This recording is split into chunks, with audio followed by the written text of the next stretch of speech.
So this indication has come from last week. We were talking to Minister Lawless in committee, and he mentioned that the Department of Education are looking for levies from other departments because of the overspending there, and that it may have to come from it may have to come from his own department. So the talking of the fees then come up. So this is very, very concerning then, and I mean it would be utterly unacceptable for the government to scrap the promised cut to college fees. Simon Harris previously stated that he wants to see student fees phased out eventually. I think it's going back down to 2000, but would you have confidence that we will see an abolishment of student fees within the lifetime of this government? No, and it was one of the general election, as you say, Fine Gael promised to abolish student fees. Minister Lawless himself recently said he would be winding down student fees over the lifetime of this government. Now we're hearing this, and he actually said in committee that no, they won't be abolishing. It's not in the programme for government. So all these signs are concerning. Whenever you talk about the college fees, that wasn't really a cut. So first year and second year and third year students only ever knew €2,000.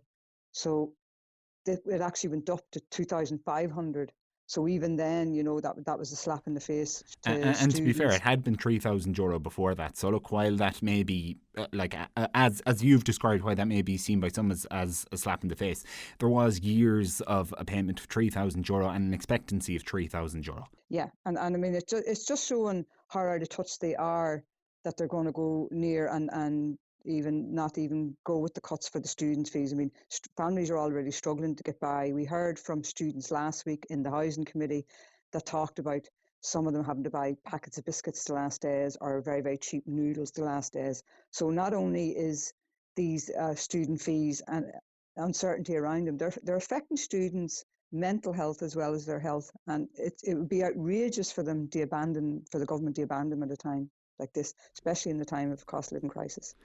Education Minister James Lawless, or I should say Further and Higher Education Minister James Lawless, has ultimately said that it is something they're examining, but it is too early to say what exactly will get cut from the budget.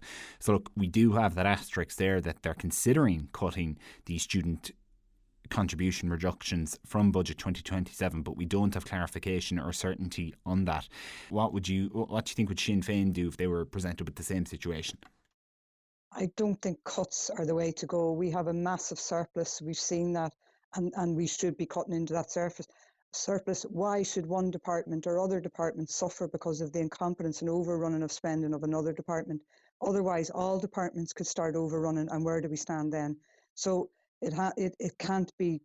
Cuts to other services are not the way to go.